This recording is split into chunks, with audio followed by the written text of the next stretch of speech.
Sekalipun ini Islam sama Kristen, ya nggak urusan. Atau dulu menikahnya dengan cara Islam, nggak urusan. Pokoknya dia sudah suami istri namanya. Dan apalagi udah punya anak, ya artinya itu sudah menghasilkan sebuah keluarga kan, membentuk sebuah keluarga. Oh itu nggak boleh dipisah. Sekalipun, makanya Paulus ngajari di 1 Korintus 7 kan, sekalipun beda agama, beda keyakinan, nggak boleh pisah.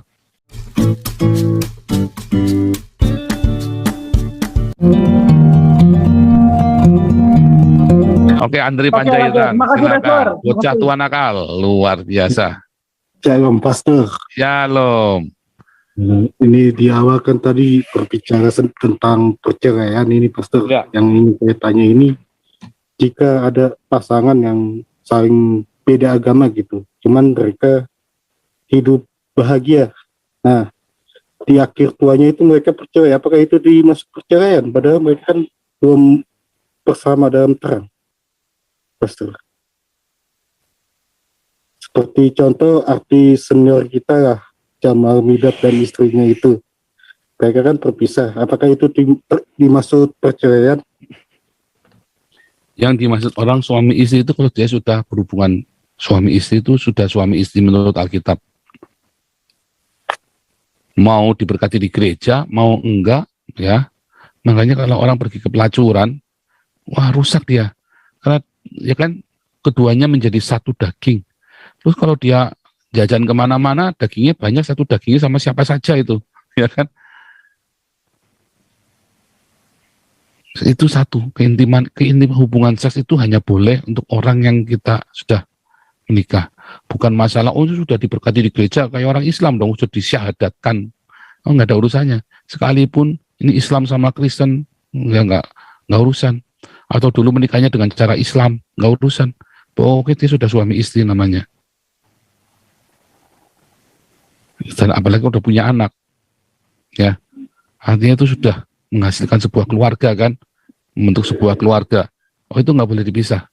Sekalipun, makanya Paulus ngajari di 1 Korintus 7 kan, sekalipun beda agama, beda keyakinan, nggak boleh pisah. Itu kecuali diceraikan, beda. Kalau diceraikan ya gimana? Itu bedanya maksudnya. Jadi jangan banyak orang buat alasan ya kadang-kadang gitu-gitu. Jangan doakan dong. Kalau kita sudah bertobat, tandanya kita mengasihi dia, kita doakan.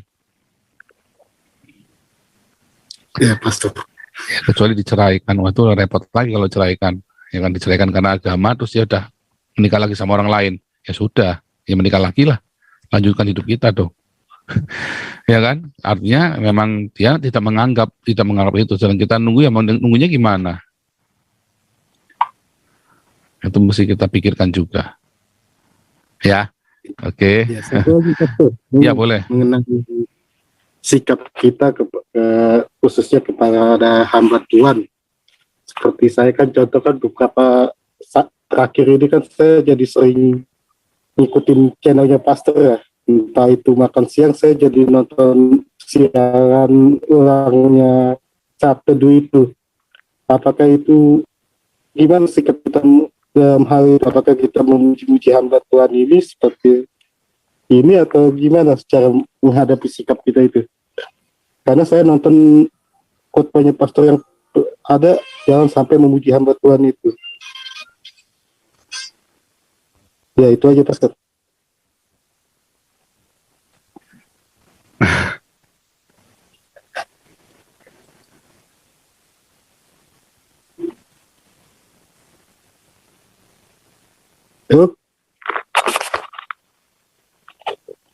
Suaranya nggak kedengeran ya. Sebenarnya suaranya Pak Andri nggak kedengeran atau suara saya nggak kedengeran ya?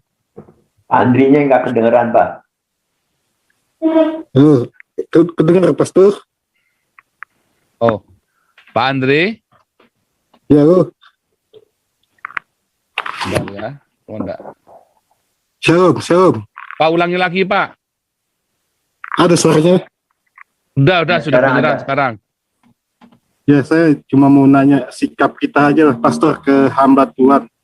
Gimana caranya supaya kita benar-benar mengikuti hamba Tuhan itu dengan benar. Seperti saya kan sering mengikuti channel pastor, apakah itu memuji atau mengidolakan, gimana itu maksudnya? Apa menghadapi itu? Ya, ini oke, ya. Maksudnya begini, Pak. Kalau ada pengajaran dari hamba Tuhan dan kita cocok dengan pengajarannya, jangan sampai kita kagum sama orangnya. Artinya sampai pokoknya dia ngomong pasti benar, belum tentu. Selalu uji. Kalau kita kagum sama orangnya, gitu ya, udah mengidolakan orangnya, nanti apa dia ngajarin salah kita nggak ngerti loh. Termasuk kepada saya, jangan pernah mengidolakan, karena itu bahaya sekali. Idola kita hanya Tuhan Yesus. Apa yang saya ajarkan kan juga berasal dari Tuhan, iya kan, bukan dari saya sendiri. Jadi begitu saya nanti hidupnya nggak kudus, ya hilang. Tapi kalau kita orang-orang sudah mengidolakan, ya saya mau salah benar pokoknya, nah itu kayak tadi ya, kayak Kadrun, dia salah benar pokoknya Muhammad paling benar. Nggak tahu betapa cabulnya dan betapa sesatnya. Tapi kan orang sudah mengidolakan, tutup mata.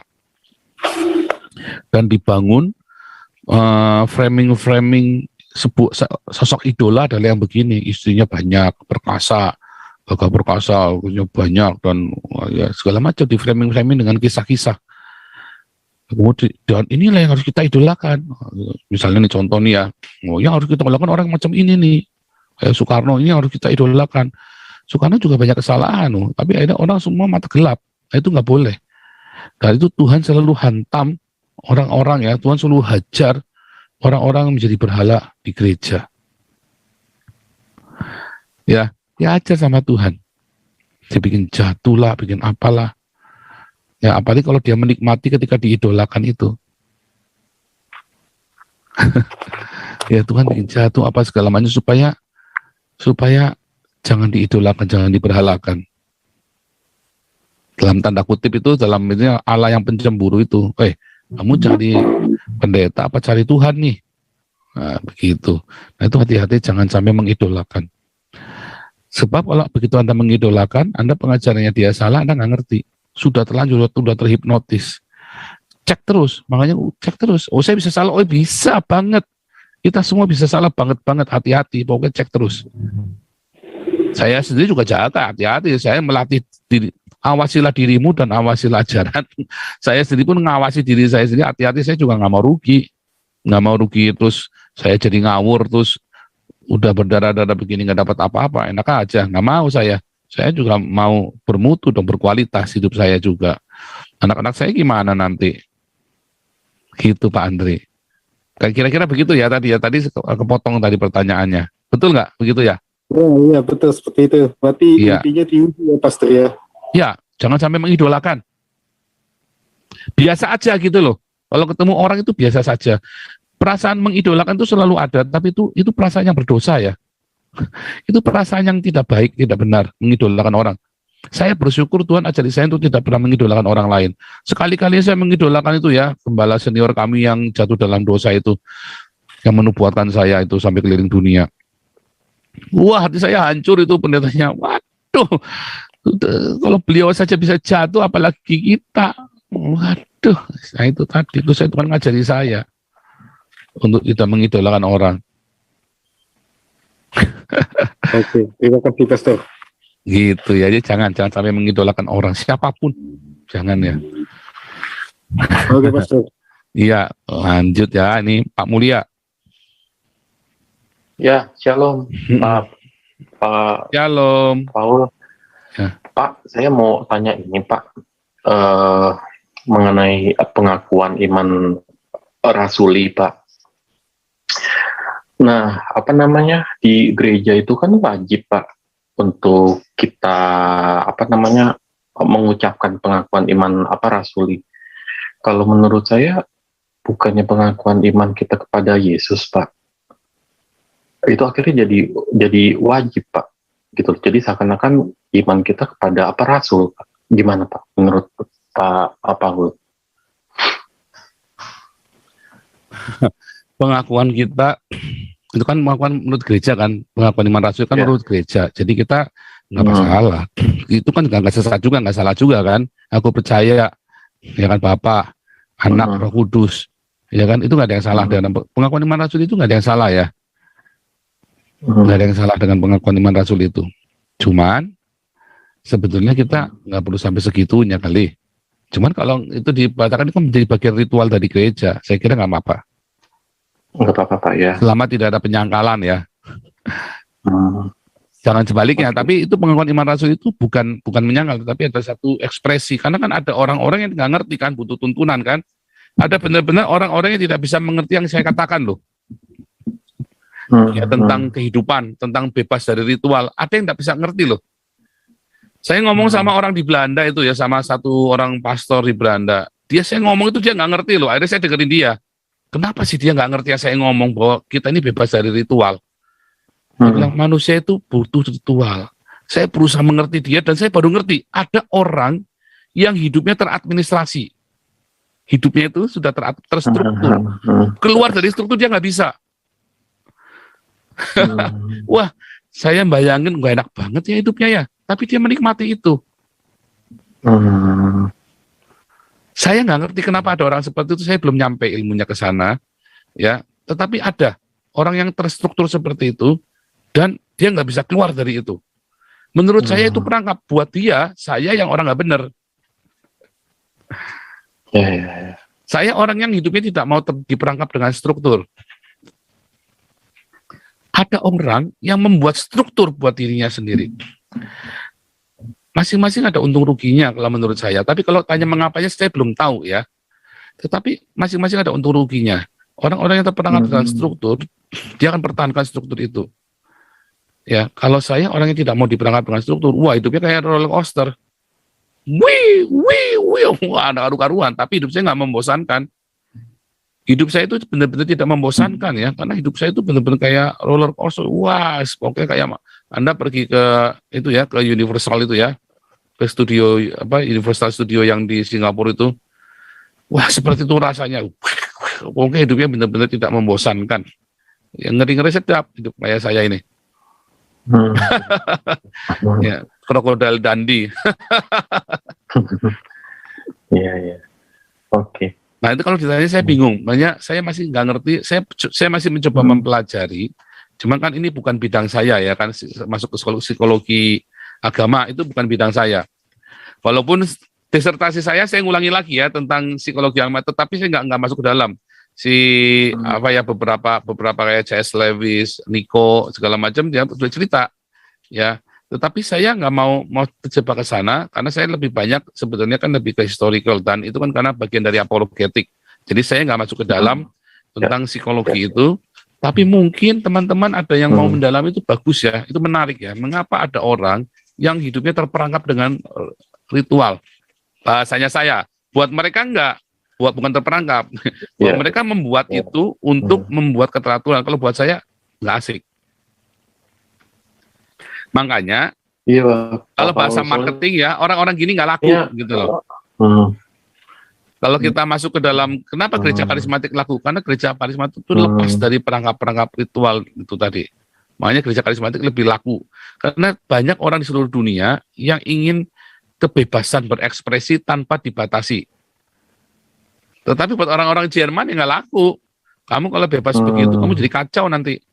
Bebas pun ada aturannya, buat yang begitu. Tapi kalau orang-orang di Afrika, orang-orang di Amerika ya maunya yang bebas, yang benar-benar bebas. Budaya Amerika itu tidak cocok dengan budaya Eropa. Makanya orang-orang Eropa yang udah nggak tahan dengan budaya kultur Eropa, dia pergi ke Amerika. Yang bebasnya benar-benar bebas. Yang menghalangi kebebasannya kita cuma kebebasannya orang lain aja. Di Amerika kan begitu. Kayaknya menghalangi kebebasan kita adalah kebebasannya orang lain. Ya kapitalis akhirnya. Ya tinggal kuat-kuatan kapitalisme kan. Kuat-kuatan ini tadi kan, kuat-kuatan pengaruh. Nah, kalau di Eropa nggak bisa, beda kulturnya. Makanya gereja Pentakosta karismatik di Amerika kenceng. Di sini nggak laku, Gereja Pentakostanya pun ngerem-ngerem dikit-dikit. Apalagi kalau di Jerman ya gereja Pentakostanya bener-bener Bener-bener, wah, tertata rapi. Alles in Ordnung. Alles in Ordnung, dia bilang itu. Semuanya dalam kendali. Gereja Pentakosta, alles in Ordnung, ya bingung. Terus kapan mereka berbahasa roh, nari-narinya kan susah kan. Alles in Ordnung. Oh, nggak boleh, sini panggil. Alles in Ordnung. Pak Iman sampai ketawa. Nah, nggak bisa. Tadi dulu, alles in Ordnung sini. Nggak bisa sembarangan loh. Janjian dulu. Gitu, Pak. Jadi nggak apa-apa ya, intinya ritual itu nggak apa-apa. Yang paling penting. Soalnya takutnya jadi ini, soalnya oh gitu ya. Tapi memang ritual cenderung membawa orang kepada ilusi, Pak. Kayak wajib gitu. Cenderung membawa orang kepada ilusi. Sejujurnya iya. Kalau buat saya ya, dari saya ngamati pola, ritual itu membawa orang kepada ilusi. Nah itu dia Pak Paul. Oke, terima kasih Pak Paul ya. Oke, lanjut ya. Nah.